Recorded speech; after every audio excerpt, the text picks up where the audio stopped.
Welcome to the program today. Mondo Gonzalez here in studio with our good friend L.A. Marzulli, and we're going to be talking about, L.A., really, the world is an interesting place. Yes, it is. Very enigmatic. So it's good for you to be here. It's always good to hang out. Absolutely. Thanks for having me on, Mondo. And one of the things that we want to really just share with all of you is you have this what you call the Watchers series, and I just started rewatching this in the last few weeks because there's so much information, interesting things about really what we'd say the enigmatic things of the world. So kind of give us a rundown of this. How did it come to be, too? The way it came about was I was on Coast to Coast one night, and Richard Shaw heard me on Coast to Coast. So he contacted me. I'm a producer in Hollywood, blah, blah, blah, blah, blah. So we met up for lunch, and we had this wonderful lunch meeting. And then I went down to his studio at that time in Hollywood. It was really cool. And we hit it off. We had lunch. We filmed some stuff with me, and we were in communication with each other. So I was at a casting call for this show about the supernatural. It was a Hollywood deal. It was production. So I went in for a casting call, and I spent the whole day there. There were psychics. There were a couple of guys from the old UFO Hunter film. There were a couple of actors, actresses, all this kind of stuff. And the whole thing was staged. No one had written anything. I was the only author that had ever written anything. And at the end of that, at the end of the day, realizing that this is all smoke and mirrors, right? I'm out in the parking lot. I immediately got on my phone. I go, Rick, we got to make our own series. And by this time, I had already been on 2 seasons of Ancient Aliens. And I left that because I wasn't getting a fair shake. With all due respect to Ancient Aliens, they've been on for like 15 years or whatever. But they would sort of massage what I was saying to fit their paradigm. So I said, Rick, we got to make our own show. He goes, well, how much money do we have? Nothing. He goes, okay, let's do it. So we created the first Watchers film, which was kind of amazing. And I think we went down and we printed up 200 DVDs or 100 DVDs. They sold in less than 24 hours. This is before I was on YouTube. So this is just on the blog. So Rick, oh my gosh. So then we go down and we print 200, and that sells within 24 hours. Well, I mean, kind of getting ahead of it, what was were you trying to do like an Ancient Aliens type, but a Christian version, or what? The very first film was on the UFO phenomenon. Okay. And we talked about my close encounter when I was 12 years old, and then later on, we sort of reenacted that. But it was on the UFO phenomenon. And Rick he was working on a laptop with the editing. He had one camera, which was antiquated. The guy was a master filmmaker. And we made basically 10 films together. And the 11th one is the last thing we actually did together, which is Anatomy of a Hoax. But I'm getting way ahead of myself. Yeah, I mean, the amazing thing about it is we all know, or maybe you do or not, but the whole Ancient Aliens phenomenon and series is extremely popular. But I want to go back for a minute on something you said, because what you've done here in the 10, 11 DVDs or films that you guys have done, you mentioned that they were basically editing. Let's say you're coming from a solidly biblical, supernatural paradigm, right. And when you're sharing this on there, they're massaging it in a way that is maybe diminishing that? Absolutely. They would make it sound like Noah was an extraterrestrial, right? Instead of the biblical paradigm.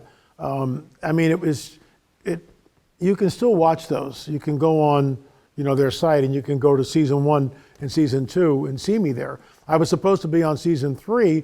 They wanted me to do something on Fatima, and this is before the Lord had given me marching orders to go to Fatima. So I said, I'm not doing this.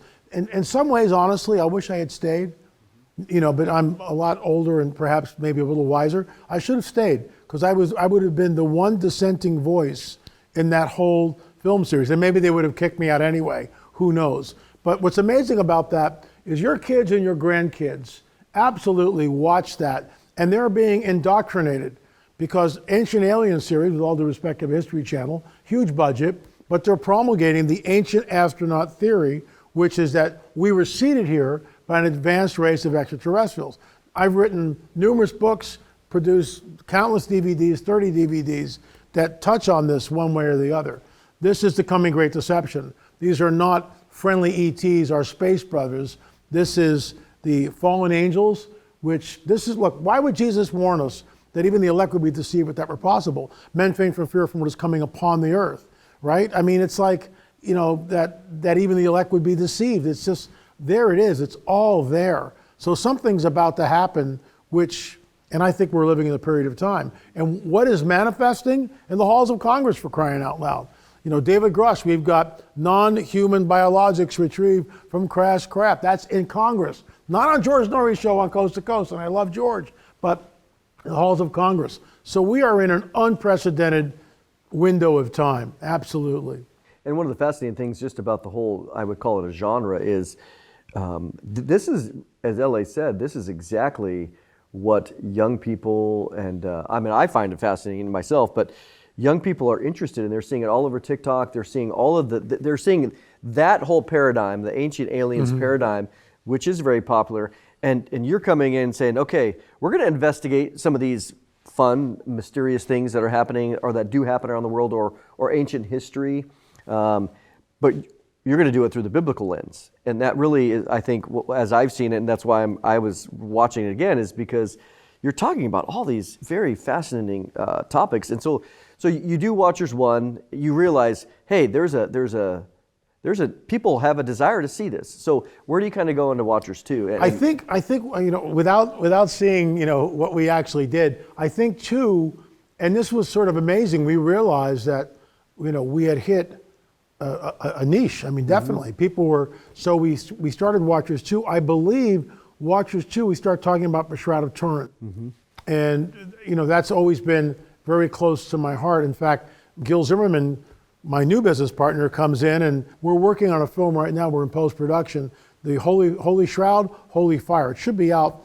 I was hoping to be talking about it at the Prophecy Watchers Conference, but it'll be in the fall more than likely. Yeah. So I mean, the fascinating thing about all this is just when you have all these topics, and what I see about for example, ancient aliens, just they're providing an alternative history, and I would say a transparent questioning of the typical conventional paradigms, which we appreciate because I understand academia; it can be very narrow at times. It's very narrow, especially in archaeology. Exactly. Very, very narrow. And so to be able to question those things is wonderful, but not to replace it with, again, that some ancient alien race came down here and planted a seed, and through evolution. Panspermia. Yeah, exactly. Through evolution, and here we are. Yeah. Genetically manipulated early man. And this is, I've been railing against this for almost 30 years now, literally. Almost 30 years. And I've been in research on it since 1990.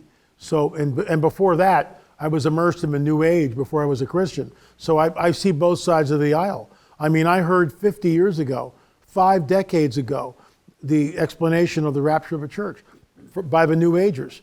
And we actually have this little track called What is the Truth, which talks about that, some people are not fit here anymore. They just don't fit in, and they're going to leave the planet in an afternoon. They're already explaining away.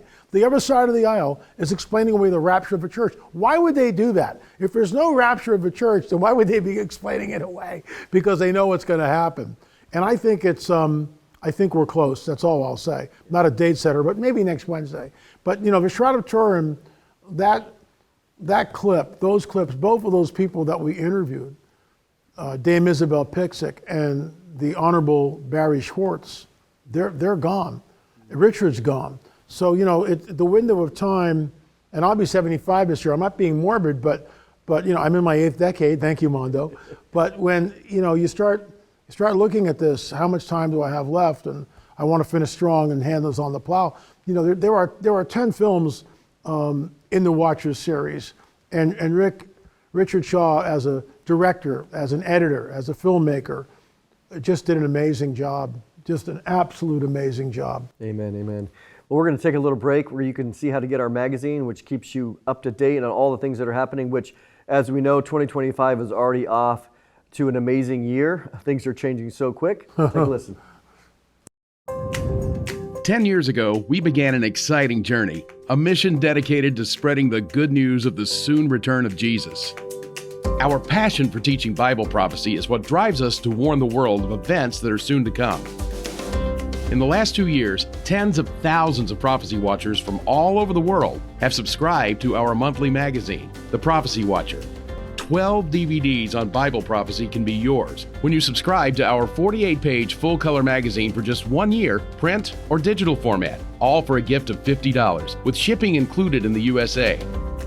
The prophets of the Bible predicted a series of end-time wars, and we're seeing the final pieces of the puzzle fall into place. Russia, China, Iran, Syria, Turkey. The enemies of Israel are on the doorstep, just as the Bible predicted some 2,500 years ago. The Prophecy Watcher magazine includes the writings of dozens of prophecy experts like Gary Stearman, Mondo Gonzalez, L.A. Marzulli, Bill Salas, Josh Peck, and many others, writing on fascinating subjects like the rapture, the Dead Sea Scrolls, the Red Heifer, the World Economic Forum, the Global Reset, digital currency, the Mark of the Beast, the Nephilim, and the Antichrist's beast system of global control, things you will likely never hear about in church. 12 bonus DVDs will introduce you to Ezekiel's Gog and Magog war and the road to Armageddon. We'll examine the supernatural side of the Bible as we investigate controversial issues like the Nephilim, government UFO cover-ups, and the Shroud of Turin. We'll address the Luciferian Rebellion, a mutiny that changed heaven and earth forever. Speaking of heaven, you'll enjoy Mondo's glimpse into God's creation as he explores the stunning beauty of the stars and galaxies, seen through the lens of our Psalm 19 observatory cameras. 12 issues of the magazine, plus 12 bonus DVDs, a $180 value, now available for your gift of $50 to support our worldwide television outreach. Care to become a fellow Prophecy Watcher? Just visit our online bookstore at prophecywatchers.tv. Partner with us today and help us take the message of the soon return of Jesus to the whole world. Well, welcome back, and we are talking with L.A. Marzulli about his Watchers series, 11 DVDs, and going all the way back, really just to, there's probably, 50 topics or so, or 50 things that you end up researching, providing, I think, a fascinating survey into all things that are strange and weird and biblical. Of course, you guys did your own research. And you kind of talk in the beginning about the alien implants, Shroud of Turin, even the Torah codes. And then you kind of started switching over to talk about how you came into discovery of the skulls of Peru. And of course, that's a whole other thing. But yeah, we can't go into super detail, but kind of talk about how you went to cover that. Well, what happened was that someone sent me a link, and I don't know who. They said, "Hey, LA, have you ever seen this?" I clicked the YouTube link, and there's Brian Forrester at Senior Juan's original Paracas History Museum. And Brian's holding up an elongated skull, and he's going on and off about it. I'm just kind of, you've got to be kidding me. So I emailed Brian, and he returned my email, and one thing led to another. And we went down there, I think, in 2012 or 2013, right in January, which is their summer. And there we are in the History Museum, the Paracas History Museum, and we're handling these elongated skulls. And Brian is there. It's all on film, which is just, and then Brian shows us this baby skull, which was wrapped up, which had just gotten to the museum. And a year later, we went back and we unwrapped that skull and we took DNA samplings of it. I mean, who gets to do that? Seriously? Joe Taylor was there, and others. Chase Klotsky tagged and bagged everything. Aaron Judkins was there, an archaeologist. This is before you came on board. And it's all on film. And Richard and I are we can't even believe it. Finally, they unwrapped the whole thing, and there's Senior Juan with Richard next to him. We're holding it up, and then I'm next to Senior Juan. We're holding this thing up. We did samples of it. We sent it to 3 different labs. There's no collusion between the labs. So here's something, bone, human remains, whatever. And we found out later, but much later, that the Peruvian government really doesn't care if you do DNA sampling from private museums. So it's like, why didn't someone tell us that before we went through the whole, but I digress. So here's the deal. All 3 labs came back U2E1 with that red-haired baby mummy skull. Talk about the red hair. How unusual is this? Yeah. That shouldn't be there. The skull was elongated. The orbits are 25 to 30% larger than a normal human being. The skull was already elongated at 2.5 years old. So the whole idea of cranial deformation, this is what we take umbrage with, because mainstream archaeology, and there's a lot of great archaeologists out there, but they're all in lockstep. And any new information, oh no, this is cranial deformation. This is cradle headboarding, when you bind the head of a child and you elongate it. Excuse me, no, it's not. We know that some skulls have been cranial deformity. We understand that, cradle headboarded. But the kicker was Rick Woodward's study when we gave him all these samples and pictures and everything else. So for foramen magnum, which is where the spinal column attaches to the skull, that hole is all the way to the posterior of the skull, all the way in the back. You can't manipulate that. It's done in utero. You can't cranial headboard and somehow move that. So, and then there's no sagittal suture, the orbits. We have a film outside of Watchers that we did on the DNA.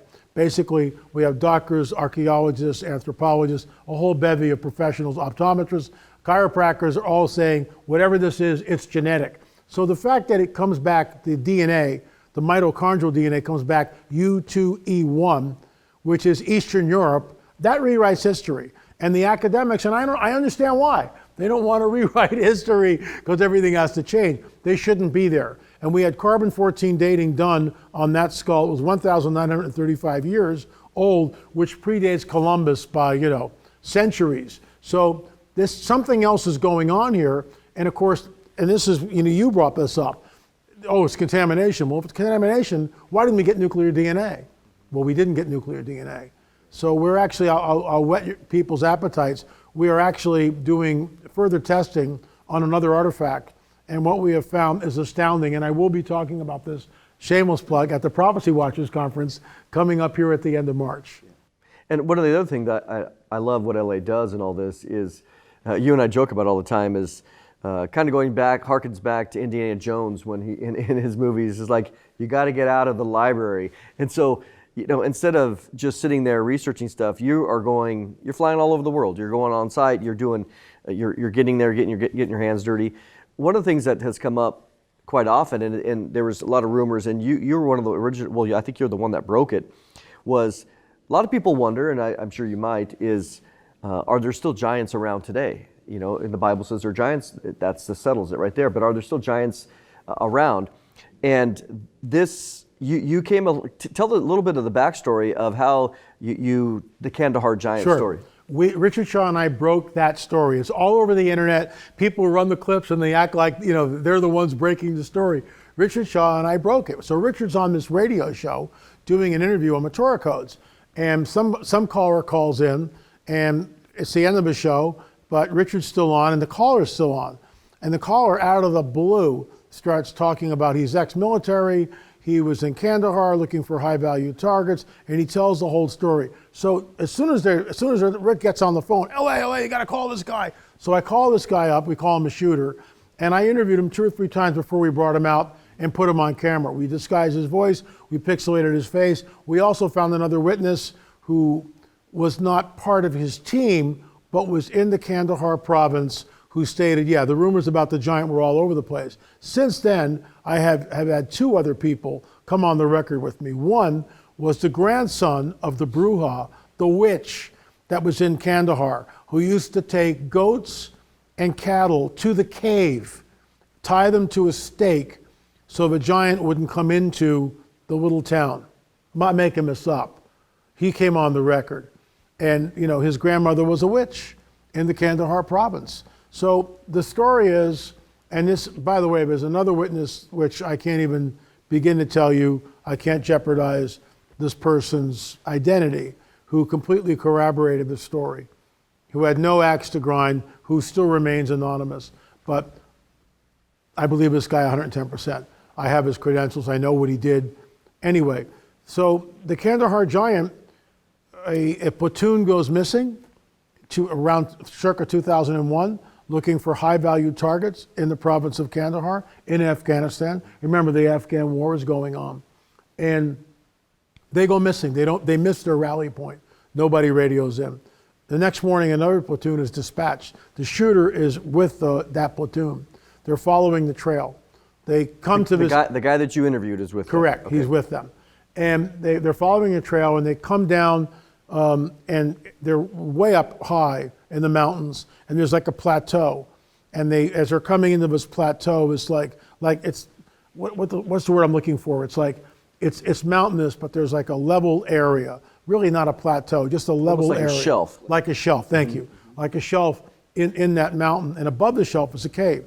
And they're looking at bits of bone, what they look like parts of the radio, pieces of uniform. Something is going on here. Before they can react, this giant comes out of the cave, screaming, flaming red hair, brandishing a lance, screaming at the top of his lungs, red hair, double rows of teeth, although they don't know that at that time. And it's like, yelling at them, screaming, just bellowing. And one of these guys breaks out of the trance, because you're looking at a nightmare, a 12-footer, and starts shooting this thing. Well, the giant moved with such speed and agility that everyone is taken aback. And before anyone can do anything, this man is impaled by this lance, and up he goes. Now the giant is shaking the lance like this and bellowing again. Someone yells, "Shoot him in the head, shoot him in the head." And they all open fire, basically decapitating the giant. Not completely, but basically decapitating him. Down he goes. At this point, this soldier who's been impaled is still alive. They radio for a chopper, and the chopper comes out. The shooter told us that the stench was unbearable. Some men were actually vomiting because of the stench was just like a pile of corpses. I've never smelled that, I don't want to, but that's what he compared it to. And they flew back to the base. They wrote up their reports. They were told to rewrite their reports, completely omitting the giant under penalty of all sorts of stuff. And that was the end of it. He finally, after years, came to us because he felt that the American people had a right to know, the people of the world had a right to know that Nephilim were walking amongst us even today. And here's something to think about. We don't know, this is the second incursion in my opinion. And when Joshua and Caleb pressed to conquest, when you look at the Middle East and you go over, you go through Jordan, Iraq, Iran, presto, there's Afghanistan, very, very close. So, you've got plenty of time for these guys to walk over. I also found out from another witness that there was another team that was dispatched to that location that went into the cave, and a firefight ensued. That's hearsay. Apparently they killed one and the other two vanished. Now that's from this person, who told me about this. I can't vet that, just like I can't vet the Kandahar giant. But we had multiple witnesses. Something is going on there. And by the way, this was the one part where I was threatened by a guy from the deep state. He said specifically, because of your film on the Kandahar giant, when we come to arrest you, we could find kiddie porn on your cell phone. What car do you drive? I drive a go-kart, a 1991 Mercedes-Benz SL 500, which I restored. Does it have a computer? Yeah, well, we can mess with the computer. Do you have any children? Yeah, I do. Well, one of them can go missing and never be found again. I was threatened 3 times by this guy in less than 5 minutes. And I told him, and I'm not some great big spiritual giant, but I said, yeah, I get that. You can squash me like a bug, but you can't do anything unless the Most High God allows it. And that was like a punch to his stomach. And the only reason why I say that, because if anything ever happens to me, now it's on record. It's on record. Yeah. I mean, this is the amazing stuff that as we hear about it and we wonder, is it true? But LA is getting to talk to the actual people that are there, and which is amazing. We're going to take a little break here. We can see how to, again, get all of the information that is here, which I find fascinating. I can sit here and watch it all day long. Many of you have followed the adventures of L.A. Marzulli and Richard Shaw for many years, as we've watched them travel the world in search of ancient artifacts and biblical mysteries. This led to the creation of their Watchers DVD series, 11 films, taking us places few men have gone before.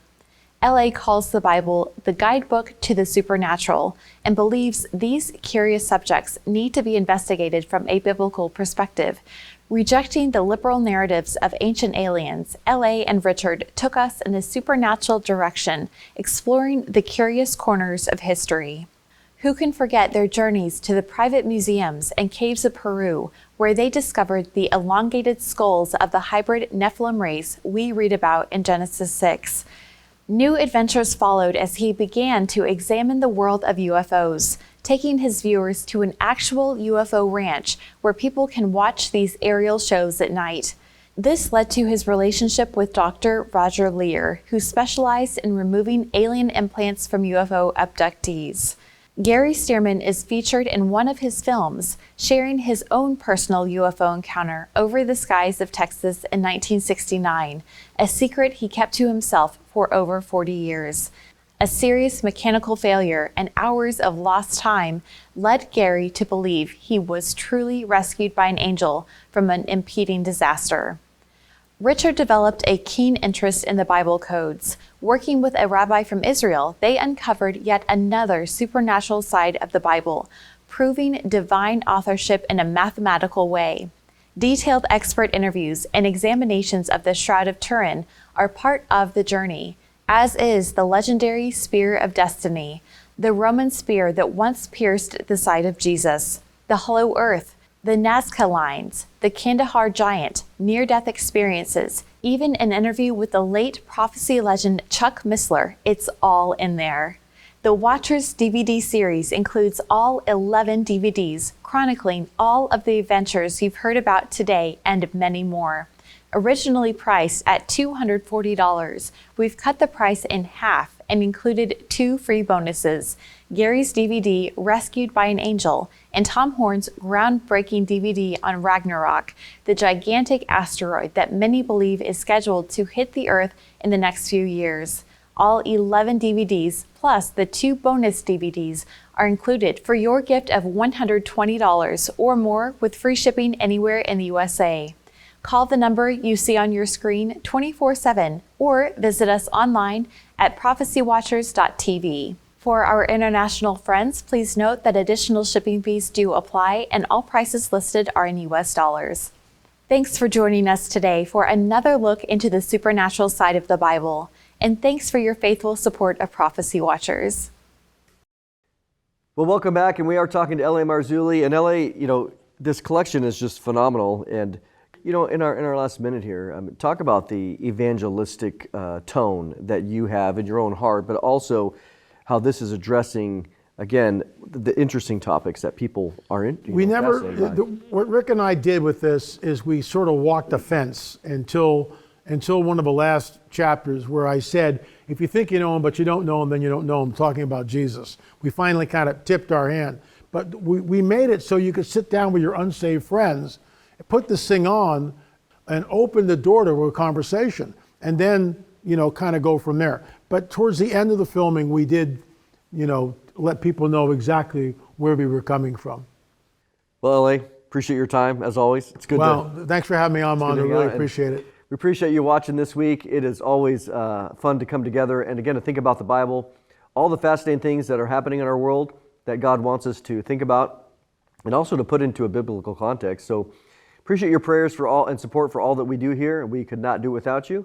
And as always, the reason we're here is to promote the gospel of Jesus Christ, that salvation is found only through Him. And all the crazy things in the world that might be there, that the enemy tries to use as deception, we know that the Bible is absolutely true and gives us the answers to what we need. So thanks for watching this week. We'll catch you next time. The media ministry of Prophecy Watchers exists only through the faithful prayer and financial support of friends like you. To find out how to help us, please visit our website at prophecywatchers.com.